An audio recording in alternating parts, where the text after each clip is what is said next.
that scene at the end was giving me so much anxiety. Also because like everybody she loved kept showing up. Then it was her brother. Then it was all the creatures she's protected. And I was like, I cannot handle this. And then the dad shows up and you're like, my anxiety was just through the roof.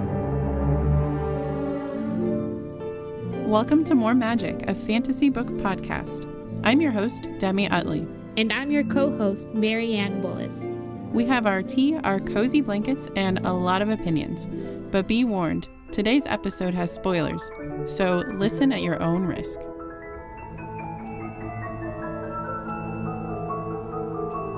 Hello, everyone. Welcome to the next episode of the More Magic podcast. Today, we are discussing The Bear and the Nightingale by Katherine Arden. And today is a special episode. Marianne wasn't able to join for the book club this month, so I have Flavia Brunetti has returned to talk about this book with me. If you listen to the last episode on books that changed how we see the world, she was on that as well. And if you haven't listened to it, definitely go check it out because you had so many good recommendations. I think I told you I added literally all of them to my list. So now I have just an insane amount of books that I have to read this year. So, but thank you for joining. Thank you. Thank you so much for having me. And it's really nice to be back. And I also added a bunch of books to my to be read from that conversation of all of the ones that you girls were talking about. So I also have to get caught up with you. Yeah, it was so fun. Well, I'm so excited to have you join today because I love all of your recommendations. So I'm so curious to hear your thoughts on this book because we actually finished one instead of just adding books to our list. We knocked one off instead. But just a reminder for everyone, since it's a book club episode, there's going to be a lot of spoilers because we're talking about the book in detail. So just a warning if you have not read it. But let's just start with the world and the magic. So I was excited to read this one because I had seen it. It must have been years ago because this is an older book. I saw it and I was like, oh, it like looks Russian. The cover is, beautiful. And then I never picked it up. And then people in my book club were like, this book is amazing. This is one of my favorite books ever. It's the perfect winter book, which is so true. Reading this in, I guess, January, end of December is pretty much when it's set, like around that time period. I guess it is the course of a lot of years. But I loved the setting because I've never read anything set in Russia or even Eastern Europe, really, that's fantasy the way that this one was. Have you read anything quite like this? No, not like this. I've read some really great Ukrainian children's books. And I actually, what I found really interesting about the setting for this one is that she's talking about, and you see it at the end, talking about spoilers, the notes in the back, she was talking about how she's talking about, I'm probably going to mispronounce it, but Rus with the little hyphen at the end. Apostrophe, yeah. Apostrophe. And she was talking about how it's not the modern Russian state, right? And in fact, they're talking about a bunch of different places, like at some point when they're traveling through the region. And it kind of made me look again at kind of the history of that space, because it's such a massive physical space. But then, like you were saying, their winters are so intense. And so the whole culture kind of gravitates around, I think. It was fascinating. I was curled up under my heated blanket the whole time because she really gets that across. I know. Well, it's funny because I was reading it, I think a couple nights ago, and it's been colder here in Portland, not Russia level cold, like just, getting near freezing at night. And I was like reading, and then it was the part, this is a side note from the world itself, but I was reading it and I was all cold. And then, and it was the part where the like vampire creature comes and is like knocking on the door. And then someone literally came up on our stairs and I heard it and the dog started barking. I was like, oh my God. It was just like, I had the complete experience of feeling cold and terrified in my real life while reading this. But I really liked I haven't really seen anything where the folklore characters are tending to the home the way that they were in this book. Like, I love that there was one living in the fireplace and then helping the horses. And I mean, in the woods makes sense. There's like nymphs and sprites and things like that in a lot of folklore. But it made me want to learn more about Russian folklore because I don't really know. I had never heard of a lot of the creatures and characters in this book. So I don't know if they were made up or if they are based off of, I'm assuming most of them are based off of real folklore. I think she based a lot of it off of folklore, because I have heard of some of the creatures before, but in other like in other backgrounds, in other cultures. And also some of the things that she was talking about, like you know how they do everything like revolves around the oven.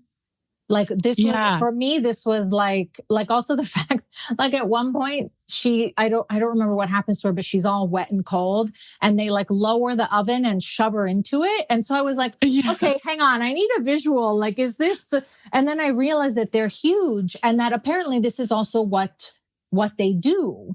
And I was talking to a friend who lived in Afghanistan before, and they also have very cold winters. And she told me that also they have this culture where they have a massive oven kind of in the center of the main living room, and the family will just gather around it. And sometimes they'll sleep on top of it, which is also what they do in the book.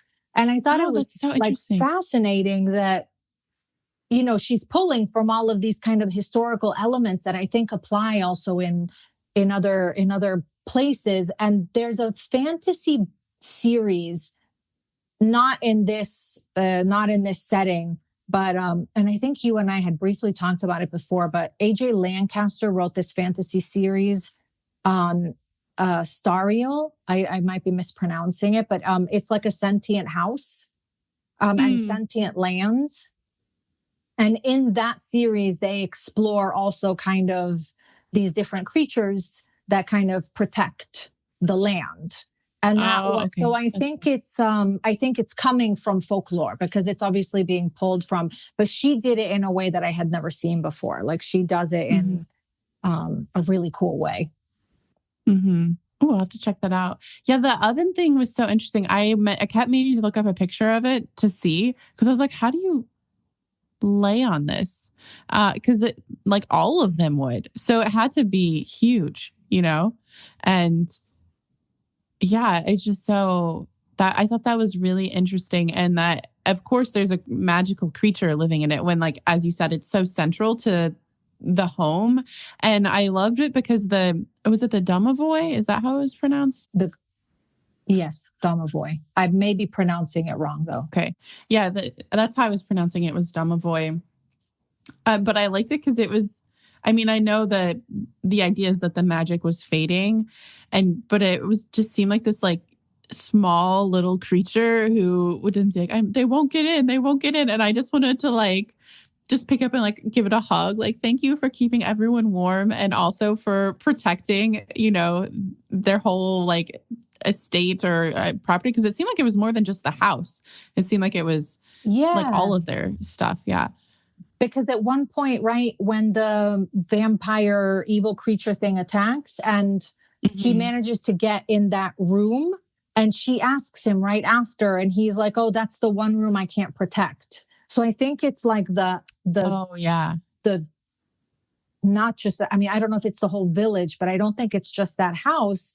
And then like, he's also not getting enough food and he's not getting like, but because she's kind to him, it like makes me emotional that because, you know, like all of it kind of changes because of the fact, like also the rusalka, I don't know if that's pronounced correctly either, but also the rusalka, like she says it up front, like she's true to her nature. She's like, when the Winter King calls, I will go to him. But then at the end, she protects Vasya because Vasya has been kind to her. And I think that there's a really strong message in that.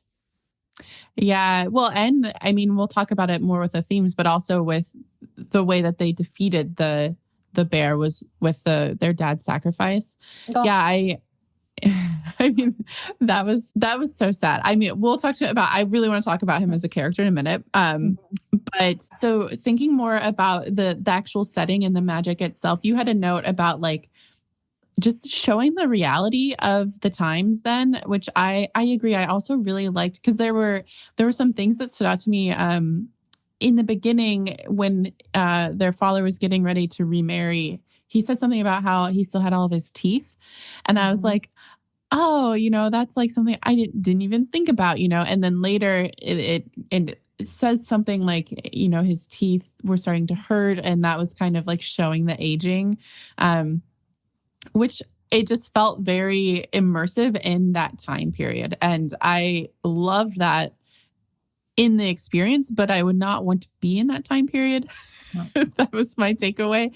Like how cold it was and how they had to wait for the rivers to freeze before he could go to Moscow, and the way that they would go inside in the winter, and how brutal the winters were. I did look up the weather because I was like, I don't know exactly where they were. I think it said a town, but I was like, well, I'm just going to look somewhere like northern Russia and like see what the temperatures are. And it's right now because it's that time. And it was, I think, a high of like -15 Fahrenheit.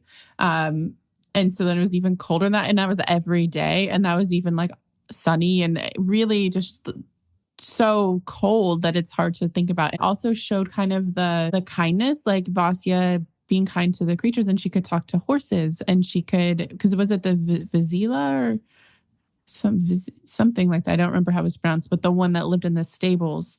And yeah, then she learned how to communicate with horses and was able to form other connections. Like I thought that was a really beautiful way to show how there was still goodness, even in this very harsh world. Yeah. And you feel bad for her too, right? Because it's kind of, well, at a certain point, it feels like it's just her and her brother's kind of just going along with it out of love for her, because everyone else is at a certain point either doesn't understand her and so hates her, or is just kind of like, there, but like, it's like she's the only active one, actively fighting to protect everyone. And you feel for her. And I mean, like you were saying, it's so immersive the whole time. Immediately you're there. Even at one point she's talking about, I think they're going into a city, and she's talking about the stink.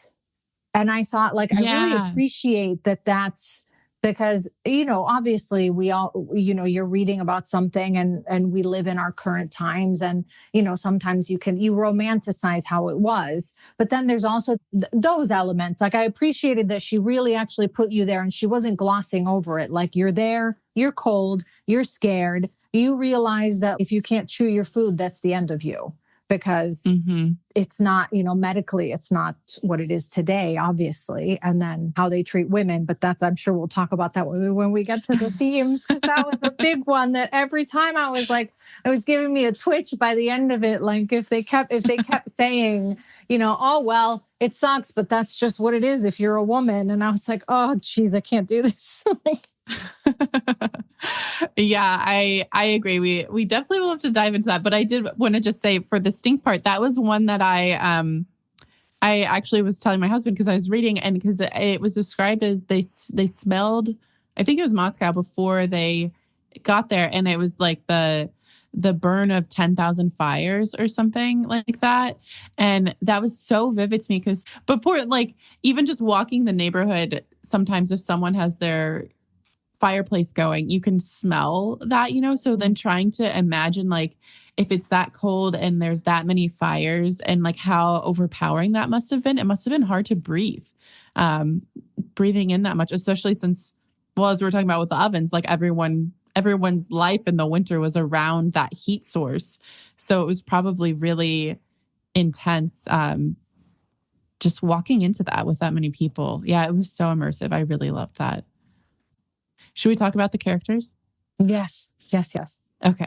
So yeah, the dad, I really liked him. I thought his story was it was almost his story. Like, it was Vasya's story, but it was almost his story too. And I loved in the beginning, because when his wife found out that she was pregnant with Vasya, he was scared, and she was like, no, this is the daughter I have to have. She's going to carry on, my family's magic, basically. And he didn't want to remarry. And he did all of these things that, if we didn't have insight into his perspective, it would have seemed very almost misogynistic and just true patriarchy, but the reason he remarried is because he was worried about his daughter. Yeah. And the reason he was going to have her get married or go to the convent or any of this stuff is because he had so much love for her and was trying to protect her.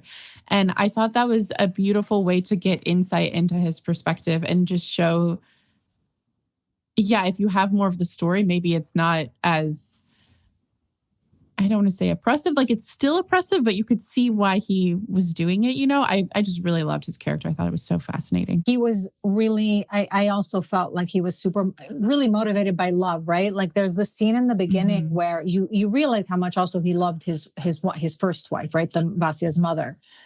There's a scene where she depicts that like he put her in the ground himself. And there's just something about that just broke my heart. And then that you realize that he never actually meant to remarry, right? He just realizes that he's going to have to also because the times kind of like he envisions that this woman will kind of help raise his daughter so that she can live in this world that is difficult for women, like that he's really doing it for her. And then you're also sad because then when he does all of this. And then as you get further into the book, you realize that like, Anna is not going to be that mother. So like he did all of this and like all of this stuff happened. And then at the end of the day, it wasn't even that, but he obviously did it with the best of intentions. And then I don't know, that scene at the end, like was giving me so much anxiety also because like everybody she loved kept showing up. Like then it was her brother, then it was all the creatures she's protected. And I was like, I cannot handle this. Like, and then the dad shows up and you're like, oh, my anxiety was just through the roof because it also wars with she's doing everything she can to protect the ones she loves. And that includes the creatures and it obviously includes her family.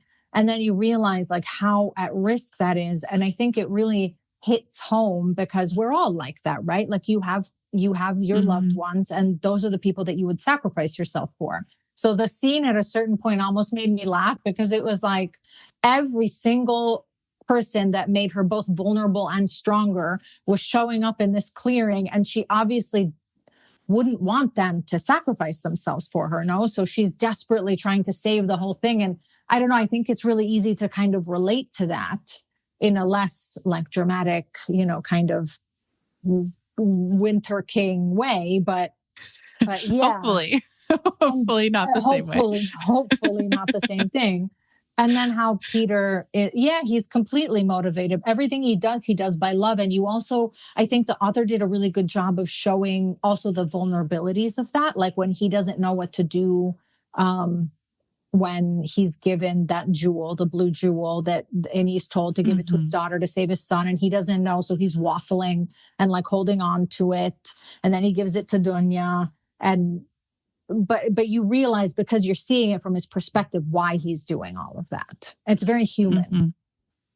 Yeah, that's so true. Cause he didn't just protect her. I wouldn't say he had a favorite cause he also didn't want his son to join the church. And, like he wanted to protect, I think, was it Kolya who had the knife to his throat in that scene that you were just talking about. Like it was almost like Peter was like just clinging to his life and like his protecting his family and just struggling with it. But he had to present this very traditional masculine leader of this like kind of wealthy estate. But he didn't know what to do. And he was alone too, because he lost his love and he would like there were parts where he would kind of mutter something to her or think to her, like, what do I do about your daughter or your kids? Yeah, it makes me want to cry. It's like, he was just heartbroken and he had to just figure it out in this like very harsh world. And I really liked that we got his perspective because it's something that you don't get a lot. And I feel like we've had a lot of books lately that are through a female character's eyes, which I love. But I think it's also great to still get to sometimes see those male perspectives that are more just human and see the vulnerability and the rawness of what they're experiencing. I really he was probably my favorite character. When we talk about characters, I think he was my favorite character. But yeah, I really liked him.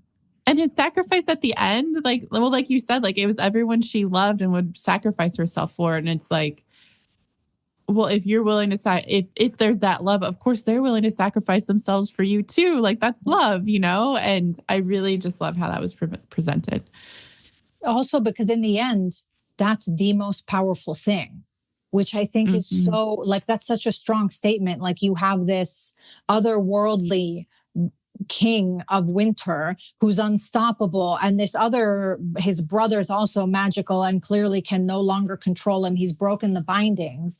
But this man's sacrifice for his daughter out of love for his loved ones puts him back into sleep, like, or cuts him back down and puts him back in this cage. And you think like, well, that's so powerful then, right? Like that's more powerful than the Winter King. Now I feel like I'm gonna cry. It is so powerful though. We should remember that every winter, the power of love, you know. But I guess the opposite of that would be Constantine. And honestly, Anna, his second wife, like they both were, I guess she loved her daughter. She wanted to protect her daughter, but I forget about her daughter.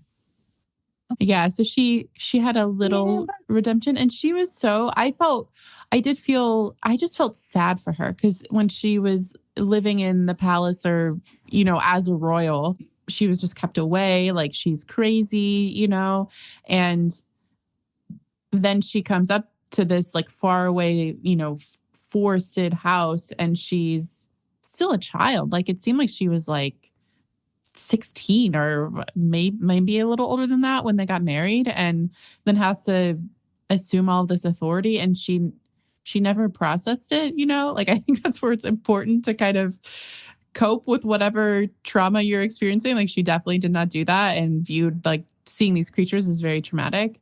And yeah, her character was just, I was sad when she died because I was hoping that she could have some redemption, that she could see that that these creatures aren't bad. Like maybe this is a special gift, you know, and she can protect the home and like kind of step into that sort of motherly energy and like be the one protecting the home. And instead she, you know, trusted Constantine, and because she was just so afraid, like through the whole book, she was just so afraid, and living a life with that level of fear is just heartbreaking to me. And it was, yeah, her story was just really tragic. I found her super tragic. I found her really tragic, and I felt bad for her in the beginning. And then at a certain point, she became so cruel that like I really like she's also just almost at a certain point, it feels almost like gratuitously cruel. But what you said is right? It's really fear. And I think the author does a really good job, because in the beginning, she's talking about, when she starts talking about Anna, she's saying, you're seeing it from Anna's point of view, and Anna's saying like, there was a demon in the corner. There was a demon here. There was a demon there. And you realize like, oh my God, this poor woman is seeing demons. Like, no wonder she's terrified and she just wants to go to a convent. And then it switches to Vasya, completely in another part of the, you know, of the region. And you realize that she's seeing what Anna would define as demons, but that are creatures, like they're creatures of nature, they're creatures of the hearth and the forest. And because she was just not raised to be afraid, and because she doesn't perceive them as evil, and it's like completely normal to her, like it's a normal interaction to her. And then you also realize by the end of it, right, because Anna was also a sacrifice that could be made, that Anna was really powerful. So these are two incredibly powerful women, and one of them is completely hobbled by fear. And therefore, like I saw it, as tragic, because also then when there actually is evil, she doesn't recognize it. But when there is evil, Vasya does recognize it. And it's not these creatures of the forest or the creatures inside the house, but because she was raised to be afraid. Like, I think the author does a really good job at kind of doing that, because at first when you're reading it and you're seeing it from Anna's point of view, you think the same thing. You think, oh, she's seeing demons. Everybody thinks she's crazy, but she actually sees these evil beings. And then you realize that like probably they were the same thing, right? Like that they were like fixing things. And you realize that like probably it wasn't what she was seeing, but she'd been raised to, it's a fear thing. So yeah, I thought that was tragic, but then also really interesting to see it from those two different points of view, especially when you then see that like there is evil, right? And one of them feeds into it and one of them doesn't. And it's not who you might think in the beginning. Mm-hmm. Yeah, it's so funny because when I realized that these creatures helped with like household chores, I was like, man, should I leave out some bread and see if someone will do my laundry? Like, do we have some of these creatures in our house?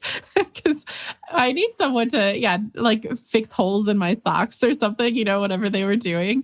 And, but then, like you said, her perspective was just like, they're evil. And yeah, I feel like there's something there, which I hadn't thought about it until now, but definitely thinking about how you perceive something like as a blanket evil, then if you don't have the curiosity around it, if you just have fear, then it's like I feel like you're opening yourself up for manipulation, because then, like you said, when there's something stronger and that is actually a threat, you're not prepared because you've kind of used all of your energy on this other, in this case, these other creatures that could have helped you. And yeah, she just turned away her gift, and it was really sad because not everyone can see them, which I also thought was really interesting about this book, that the only people who could see them until the very last scene, and her brother saw them come at the big fight. But yeah, the only two people could see them. And I want to know why. Like, that's like one of my questions is I'm curious if it'll be answered in the rest of the trilogy, like why they can actually see them. But I digress. We'll talk about predictions in the future. But yeah, what did you think about Constantine? I found him a really interesting character. I was so mad at him for like the whole time. But then he's such an interesting character because he comes in as like this holy man, but really he wants to be adored, right? He just wants to feed his ego. He's obviously also a really good artist, and like he's obviously, he maybe didn't do in life what he could have done, but he wanted to like stir the people into a frenzy, and it obviously manipulates him so that then when evil comes and says, hey, I'm God, he's so full of himself that he doesn't even consider that like maybe that's not God speaking to you. Yeah. And then he like at a certain point when he was almost killed and Vasya saves him, I thought, okay, maybe this is a moment of redemption, because that's also where you realize like he obviously was in love with Vasya, was really drawn to her freedom. She's a powerful woman, but instead he just continues to want to control her and push her down and make her small enough so that he can have her. But then he also hates himself because he can't have her. And at the same time, he's really manipulating everyone else and stirring, like kind of stoking this fire. And you realize what, like kind of slotting into the fear of people, but also slotting into real fears, right? Like the fact that if they don't have enough harvest during the warm months, they are not going to survive those cold winters. Like you are using legitimate fear by saying, oh, by the way, your harvest is going to burn because this one's a witch. So you're slotting into something that someone is afraid of for a real reason, and you're turning it into hysteria. All because you're just a pathetic little dude. So I just was not a fan, but I'm a fan of the character in that I think she's exploring something incredibly true about vulnerability and human beings and what we're not willing to look at and what we are instead willing to look at. And I love that Vasya like schools him. Like, I love that she's the one that tells him to his face once in a while, like, are you sure that you're telling me God's will, or are you telling me what you wish the will was? Like, are you hearing what you think is God's voice, but it's your voice? And I thought like, oh, I'm so glad that she said it, because somebody needed to say it, but it doesn't help because in the end, he's so obsessed with this image of himself as like having been taken away from the people and how he should be adored. So yeah, I didn't like him, but I thought he certainly served a purpose around, kind of like fomenting fear and also how it's so easy to kind of get so into yourself that then everything that comes in, everything you're absorbing, you just turn it into what you want to serve yourself. Mm-hmm. Yeah, because there was one part where I think it was the monk who came with a message or something like that. And he goes and then he goes to see Constantine, and he like has the thought of like, there are way too many candles lit. Like it was indulgent. And I thought that was the perfect, just representation of Constantine. Like he thought he was being holy and this really like religious leader, but he was being very selfish. And when someone who was, we don't know the other character as much, but seemed more truly religious and a believer than Constantine, came in and was like, what are you, kind of like, what are you doing? Like judging him for it. And just that ego. And he was bitter from the very beginning. He didn't want to go up to their house. He wanted to stay where he was, where he had all the people who loved him. And he never learned his lesson. Like in the very end, when he took Anna and just essentially threw her on the ground, and she's like begging, and he was like, pray about it, and it's like, what are you? That was like so dismissive, but also you didn't learn your lesson. Like you just you just did this with Vasya and it didn't help anything. And you still you realize you're speaking to an actual demon, and then you listen to the demon, you like negotiate with the evil and like sacrifice someone. Like he didn't learn his lesson. Like you can't make any sort of deal with the devil. Like he made a deal with the devil to have people not find out what he'd been doing. And he just never learned from it. And yeah, I thought he was just a really interesting character as the opposite of their actual father, who sacrificed himself and was always thinking like, how do I take care of not just my family, but the village and all of the animals. There was a part where Vasya went to take care of the horses, and it was her and her dad were the ones who got up early. And that was something he reflected on, or she did, about how they were the only ones who cared as much about the animals on the farm. And that was so opposite of Father Constantine, who just wanted to paint and have people be like, oh my gosh, that's so amazing. You did such a good job, instead of taking care of someone. You saying that made me just think of something that I didn't think about when I was reading the book. It's almost like he wanted to be one of the characters that he was painting. Like he just wanted to be venerated. Yeah. Yeah, you're right. Wow, that's so amazing. He didn't actually want to like live the life or do the work he wanted. And he was also in the end, what you were saying about Anna, like he did all of this, right? He created all of this. He fed into her fear. She becomes pathetic, but because he's manipulating her into it. But then at the end, he has no problem with allowing a woman to pay the price for his mistakes, and a woman who is ultimately far more powerful than he was, right? Because he had no idea what was going on. Like he of everyone was the most blinded. Yeah, I thought it was interesting that was it when Danya was the vampire or Opier? I don't know how they pronounced it, but that they went to his house. And my take was that it was because he was the religious figure. But I think that it's because he let in the evil. I think that's why. Yeah, I don't think it's because he's the religious. Sorry, I don't want to disagree with you, actually. Like, no, well, I know I agree, because I think originally I had interpreted it that way, and I think it was maybe you were supposed to feel that way, but now it's like, no, it's because he accepted the evil. Yeah.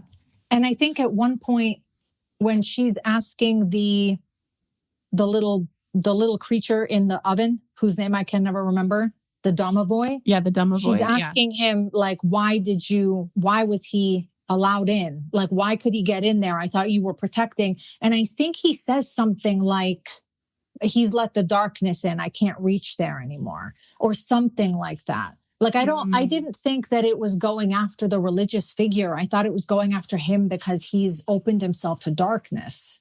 Yeah.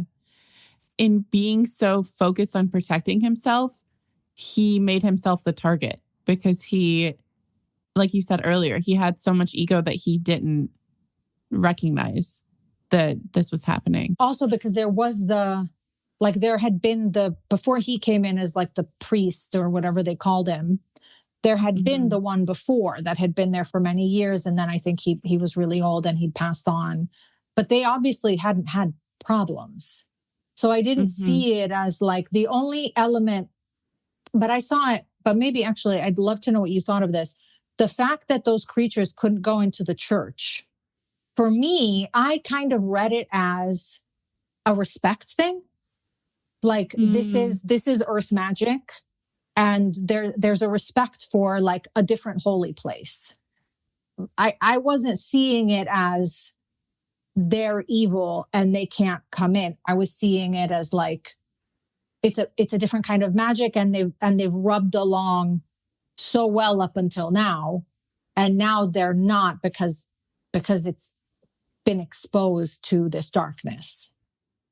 Yeah, I when I read it, because I think that they first kind of mentioned that when we see Anna, saying that she doesn't see them when she goes to the church, and so I the first time when I read it, I read it as more of like a welcome thing, like they just like don't have a need to go there, or they aren't allowed, like they haven't been given permission, which then seems kind of like a vampire, but it's not that evil's not allowed, because evil goes there. That's where it's living. So yeah, it does feel like it's like maybe a respect thing, or my interpretation was like we just don't want you in here, like this is like a private kind of space kind of thing. Because if it was that, if the churches could stop evil, then Constantine wouldn't have had the ability to be possessed, and manipulated the way that he was. But I think that he was just so open for anything that would like raise him up, like allow him to feel like he had power, that it allowed an evil power to come in. Yeah, it was a power thing. You're right. I agree with that. Yeah. Like he wanted it so much that he didn't see anything else. And I think going back to what you were saying also about Anna being afraid, like her whole life, that had been her safe space. And then she sees in the church, like where the painting thing changes, because it's oh yeah. And she goes into hysterics, and she says like, oh my God, not here too. And I think we're seeing kind of the complete breakdown of the final like safe space of this woman who doesn't understand what's happening. And I think it breaks her so completely that then she would do anything after that that Father Constantine tells her to do. But yeah, I hadn't considered before how ultimately powerful she was. Yeah, I really liked her. Maybe we talk about some of the themes a little bit, because we're starting to dive into that. But I feel like a big one, you kind of just touched on it, is for Anna, the moment she lost hope is when she fully broke down. And that's when everything kind of fell apart, is when everyone just really gave into the fear. And of course, that's what the bear fed on. It was fear and disorder. And I think like desperation, he said at one point, and just that complete, that's such a negative emotion to me, like that feeling of fear and hopelessness. And I thought that was a really interesting way to represent that theme, to have that be what actually fed him. So if you're afraid of him, then he gets even stronger. And it's like you have to learn to almost just have faith, weirdly, which is sort of the opposite of what was happening in the church there, because it was just it felt very Salem witch trials to me, like just hysterical, this like frenzy of like, you're a witch, like you're bringing all of this to our community. They did talk about possibly stoning her at one point.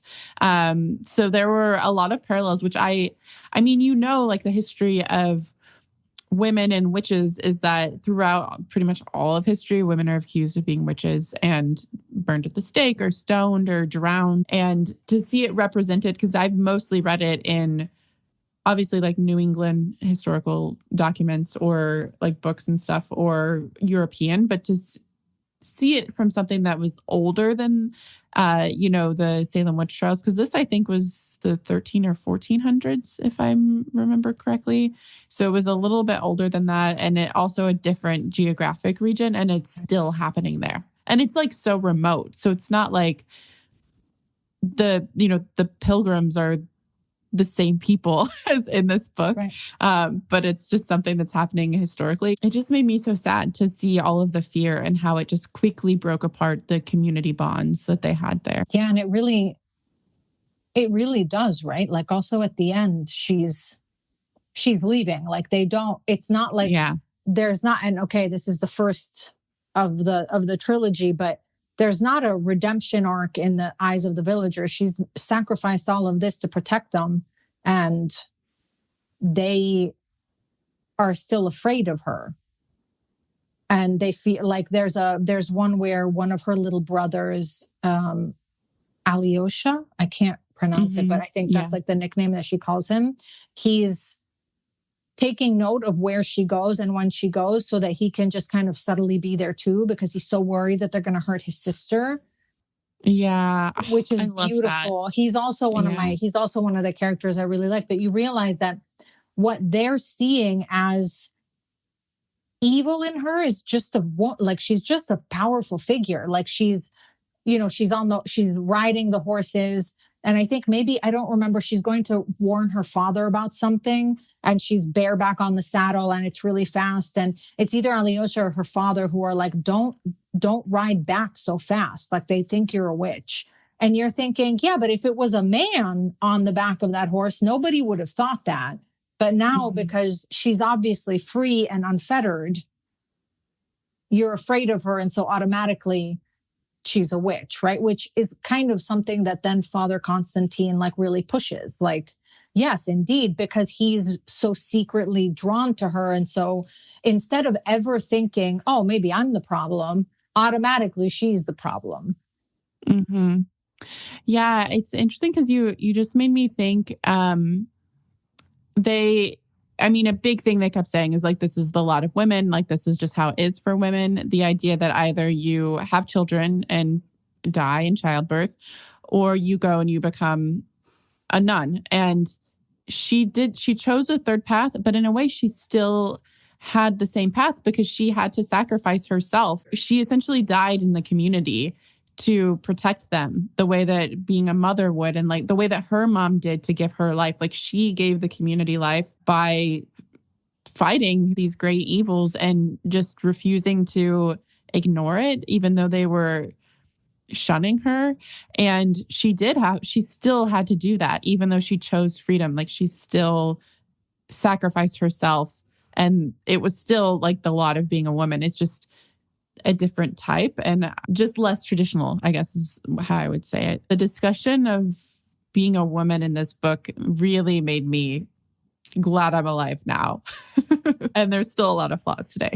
So it was interesting also because of the mindset, because every time she would kind of say that, something was not, that she didn't want to do something, or she did want to do something, and they would just say, oh, well, a cage is just a woman's lot. And yeah. Oh my God, that made me so mad. And it also just made me think,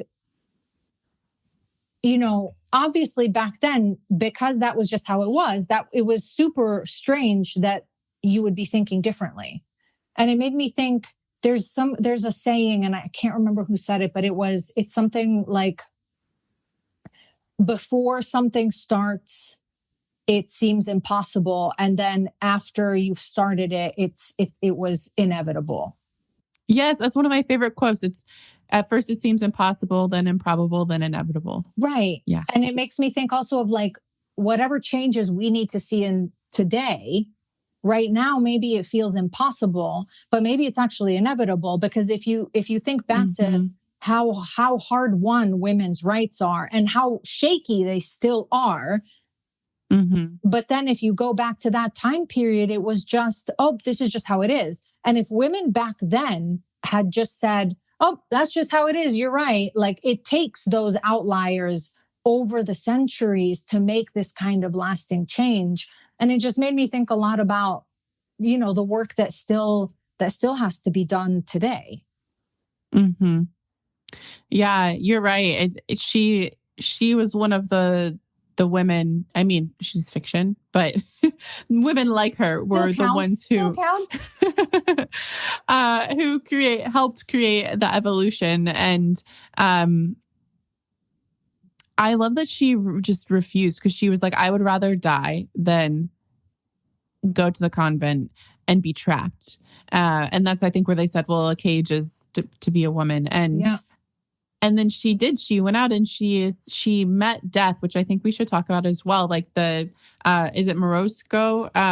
Is death itself. And she goes to him and he's like, what did you think was going to happen? You went out in the middle of the night when it's extremely cold. Of course you were going to die. And she's like, well, what choice did I have? And he's like, just what are you thinking?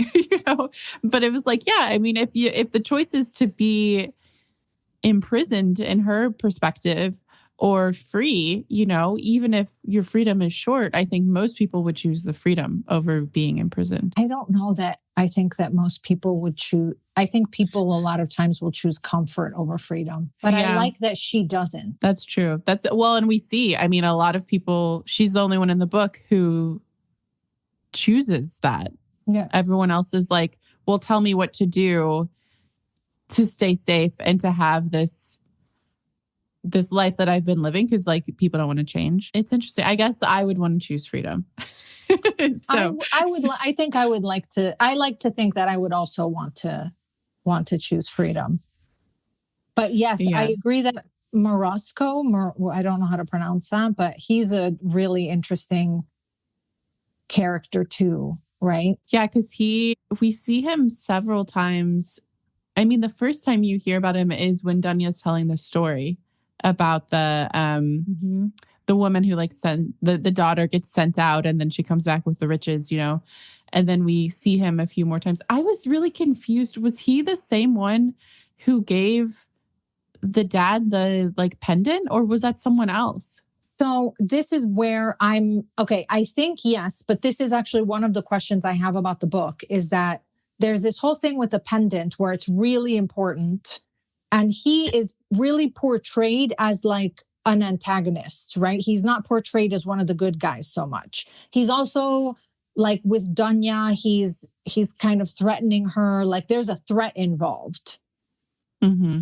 And then at a certain point, it kind of changes to be that he's trying to protect her. And then once she meets him, like I never got the feeling, like I got the feeling more that he was like kind of bumbling around her. Like at some point he even said something, and one of the horses was like, wow, you really screwed that up. Like it turned into a completely different character. And then at one point he kisses her. So you think, oh, is Death in love with her? Is he Father Frost? Like so I think that yes, he's the one who but that whole mini storyline where he goes and meets the father and the brother and then gives the pendant, kind of, at least in this book, to me, unless I missed a piece, like it doesn't wrap up then. Like there isn't a wrap up of that storyline. And I also had the same question. I said, okay, I'm assuming that it's the same one, but the character shift in him is so big, or at least I perceived it as so big, that I didn't, like, it took me, I had to make an assumption that yes, he gave her this pendant. Also because there isn't a huge role for the pendant, right? Like she mentions it and it's supposed to protect her, but it's not as big of a thing as it is depicted when there's a whole thing with the dad and the brother and the giving of the pendant. And then he goes to Danya's dreams and he's like, you got to give it to her. And Danya's like, no, she's not ready. And then all of a sudden they're both protecting her. Mm-hmm.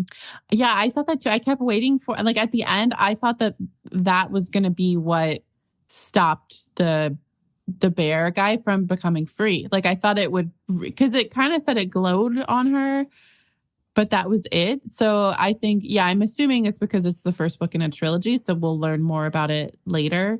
But I was like you, I was very much like, oh, I think this is going to be a really big role in the book. And then it was not as big of a role. But I did think it was interesting. And I like how they did keep bringing it back. Like, oh, you have to give it to her. It's time, all of that. Okay. I maybe we just talk for a minute about how unexpectedly scary this book was, because I was not prepared for that.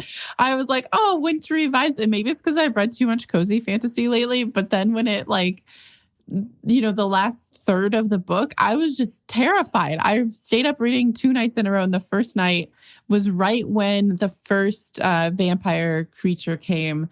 And I was like, I had to use the flashlight on my phone after I turned off the light to go to bed, because I was like, I don't want to walk in the dark. I'm so scared. And the creature, the evil guy was using shadows and stuff to control people. So I was just like, yeah, this book was way scarier than I was expecting. And I'm like, man, this isn't even classified as horror. I do not read horror at all. So maybe everyone listening was not scared, but it got pretty, a little jumpy there for a period. I was terrified. It completely scared. It was much darker than I anticipated. And okay, the whole book is dark, right? In the sense, but through most of it, I was thinking, okay, this is it's like winter dark. It's not scary dark. Yeah. Because all of it is, they are, through most of the book, they're scared for one reason or another. And through the whole book, they are cold. So you get the feeling of cold and dark throughout the whole thing. But then the last portion of it, I was absolutely terrified. Like you, I stayed up at night to read it, and I could not go to sleep, especially when it turns out that the vampire-like creature is Dunya, her mother figure. And she's scratching at the window, being like, I'm cold. Absolutely not. Absolutely not. That terrified me. It was and then when you realize that he lets the darkness into the church, and the paintings on the wall are changing because of that scared me. That was probably a step further than I would normally want to read. Yeah. Because until it's winter dark, okay, but like you, I don't read horror, and I also especially not horror in a church. And that was where I thought, okay, no. I don't want to do this anymore. Yeah. It was definitely a horror movie. It was, yeah. The end, yeah, for sure. It changed. It becomes, there's a horror element for sure there. Yeah. Well, I thought, because when Dunya died and because she was scared at the very end, the moment she died, that was just heartbreaking to me. The idea that she was scared, but then I love that they were able to bring it back and have her not be scared, even though she was this vampire. And then she was able to kind of move on in a more her state, which I liked. But the fact that we had to see her go through all of that. Oh yeah, that was heart-wrenching. I'm also really happy that in the end, I would have been really unhappy if they didn't arc that completely. If they didn't close that, mm-hmm. and she found peace, because that was devastating. And in a way, it's also beautiful, right? Because Vasya literally gives her blood. And it's kind of you gave me everything you had, and now let me. And then you realize, though, that it can't save her forever. But then, and she says, no, you need to bring her now. Even if it's dangerous for me, you need to make sure she's safe. And I think that's also something we relate to, right? That's mm-hmm. also something that you what you want for the people that you love is that they are safe. So for her, it's devastating. But the fact that you have to go through this journey is just the heart. It takes your heart right out of your chest. It was so much, especially because the death scene, exactly like you said, where at first she's peaceful, which that's also when you realize that Marasco's not evil, right? Because he's not taking away their peace. And then the other guy swoops in, and then you realize that she dies. No, that's the worst. I did not like that, but I was glad that she, in the end, looped it around so that Dunya found peace. But yes, I found the last part like very horror coded. Yeah. Yeah, you just made me think. One thing that I really liked about this book was the portrayal of her sibling relationships and how close they all were. And Alyosha, her brother, at the end, where he was there protecting her, but he really respected her too. And they were pretty close in age, I think. Yeah, he was like 3 years older than her, 2 or 3 years older than her. And yeah, I just loved the familial love that was shown in this book, and that dynamic, and how that's like what saves the day, like all of them being together and just loving each other. And they always had her back. Like there was never even with her younger sister, Anna's daughter, there wasn't that like evil stepsister dynamic. Like they all had love for each other. And I really love that about this book. Yeah, I like that too. I think that, the storyline shows love in so many really beautiful ways that really speaks to you. And I think it's also part of why then you're devastated when things don't necessarily go quite how you want them to go. But, I think it's also realistic. Yeah. Okay. Should we talk about some of our favorites and then do some predictions? Yeah. Okay. What was your favorite scene? My favorite scene. Maybe you should go first. Okay, my favorite one was actually when Vasia's engaged, like I think it was the day before her wedding or something, when she steals his horse and runs to like save her nephew. I love that because she was able to use kind of that secret gift of knowing the horses, and this guy it talked about how he loved his horses, and then he was just awful. I hated him. I was like, please do not let her marry him. And she did that and went to save her, a family member and also the horse. And then that is what protected her from this awful marriage. Like, I just love that scene. I thought it was so nice. And then it did show, I mean, everyone was like looking at her, like, how could you ride a horse like that? And just her leaning into that wildness to save people. I loved it. That was, one of my favorite parts. And you knew, like in the beginning, I thought, because I think there's a scene in the beginning when they're going to set her up with this guy. There's a scene where the dad and the brother are like, but he seems like he's a good man. And so that will be a good husband for her. And so you're thinking like, oh, great. Maybe she's going to catch a break. Maybe it's going to be a nice man. And then you realize that he comes in, and at one point somebody says like, yes, but his horse doesn't like him. And he's not a good guy because his horse doesn't like him. And that's when you're like, please, oh my gosh, please, like drive him away somehow. Like that's not, I love that one too. Yeah. I think my favorite,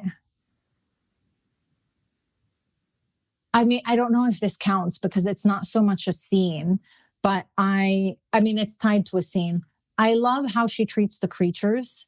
Like I love how what she brings out is also the goodness in them, because at one point I think the creature of, I don't know if it's the domovoi or the creature in the stables, like she tells him like, how can I make you stronger? And he tells her like, I can survive off of like some milk and bread.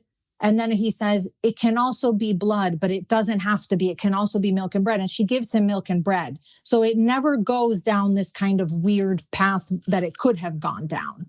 And the fact that she has this really kind relationship with the Rusalka, who actually just wants a friend. And so even though she's supposed to be this evil thing, but she just wants a friend. And when she's going to kill the Constantine, she stops because Vasia tells her to stop. And then I think one of my favorite scenes is when the Rusalka in the end turns, even though she's siding with the Winter King because it's her nature to do so. And she tells Vasya before, she says, when he calls, I will go. Like, that is my nature. And you can't even blame her because she's owning her nature. But then how when it comes down to it, she's not going to turn against Vasya, who's been kind to her. And so I think that's maybe my favorite scene, just tied to the fact that Vasya is the one who's kind of being friends, and therefore all of this stuff that could have turned quite grisly doesn't. And it's really just because of the kindness of her, but also these creatures being of a nature to protect the household and the people that used to coexist with them, right? Because they're not asking for worship, they're asking to coexist. And so I think that kind of final scene, even though I don't like that whole scene because it, like we were talking about, it gives me so much anxiety, but I think that element of that scene where everyone is rushing in to defend her is beautiful. Yeah, it is so beautiful that they all show up for her. Yeah, I love that part of this book. Who is your favorite character? Oh, that's really hard. Maybe, no, that's so hard. I was going to say maybe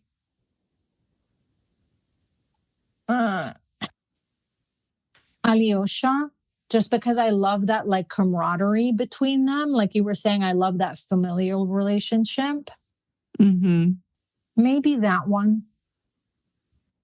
Yeah, I really liked him too. But I think I like their father the most. He definitely had just so much happening in the book. But they were all really good characters. I feel like they all brought something to the story. And yeah, I mean, we could just spend forever just discussing the characters. Okay, so predictions. So I only wrote one down, which is that in the rest of the books, she's going to end up with a Winter King. I think that too. Which I don't know how I feel about it. Like because he's this ancient god. I don't know. I never know how I feel about like God and human relationships, which I know you explore in your book as well. So I feel like that would be like a whole nother discussion. But it feels like it happened very abrupt in this one. It was just like suddenly he was interested in her and she like asked about his bed. So they were kind of flirting in like a really weird way. So I'm like, I think that's going to happen in future books. So I'm curious to see how that manifests. I'm curious to see how that manifests too, because that also weirds me out. But the whole like being that is many centuries old and then the 18-year-old girl also wildly always weirds me out. Like I always have like a difficult time with that. But also because like you said, like it wasn't really, there wasn't a lot of like, you're not all of a sudden, like I think in the middle of the battle or before the battle, he kisses her like out of nowhere. And I'm like, well, but consent is also a thing. And what was she doing in that moment that made you think that it was okay to kiss her? Like, I don't know. I feel weird about it. But then he also is clearly kind of her safe harbor, right? Because at the end of the book, she's going back to the horses and the bear and him, not the bear. She's going back to I keep saying the Winter King, but I mean, because I think in like folklore, he's the Frost King, the death. I thought that, are they not the same? They're different? Well, he's supposed to be, so Morosco is supposed to be Father Frost. Oh, okay. And he's a winter demon and he's the brother of Medved. And Medved is the bear and the one-eyed man.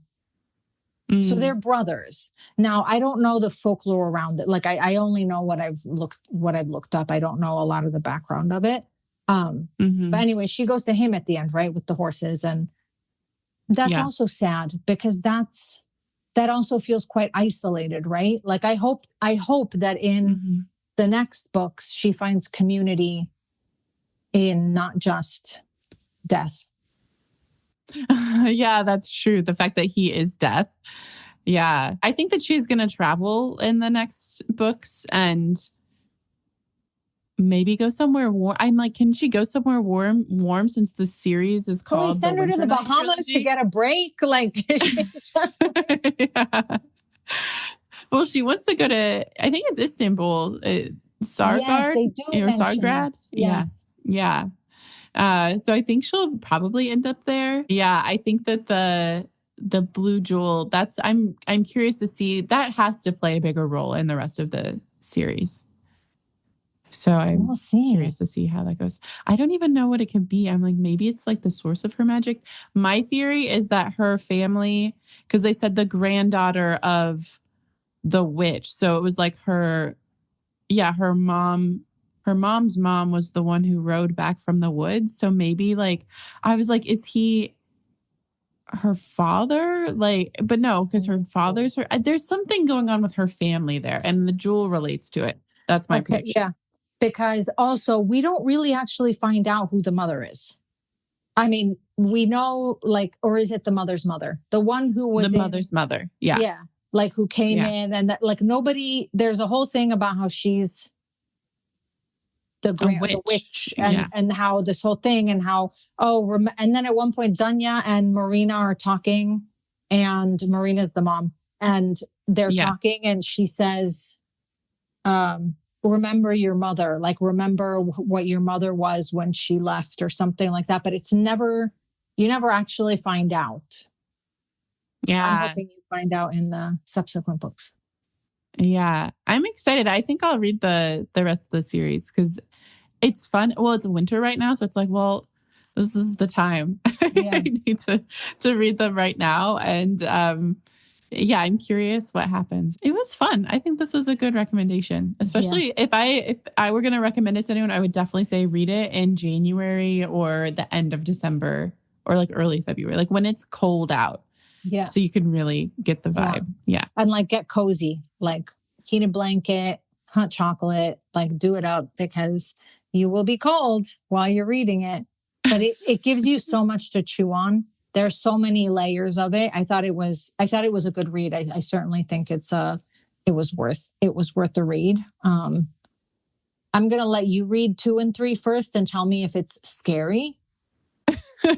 And if it's not as scary, I would also like to read 2 and 3 because I also really want to know what happens because the story I thought was built really well. Like it was done really well. And the themes were really interesting. And I also want to know what happens to the other brother who's like the warrior. Yeah. Like she's also, because I think that's also a positive religious figure, right? Like he's in the church, but he's a warrior. He's protecting his people.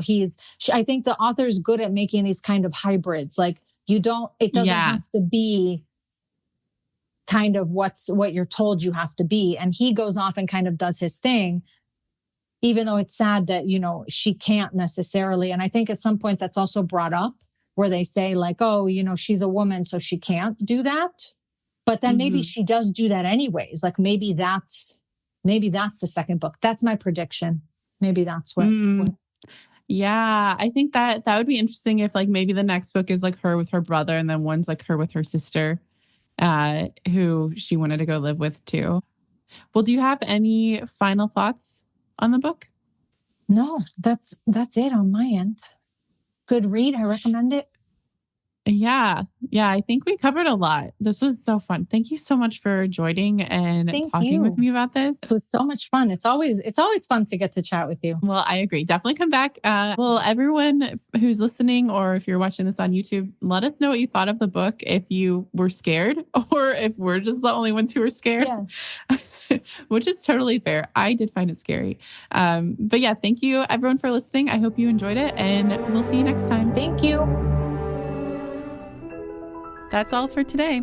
If you enjoyed the episode, follow More Magic on your favorite podcast platform to be notified of future episodes. And if you have the time, please rate and review to help us spread more magic to other fantasy readers.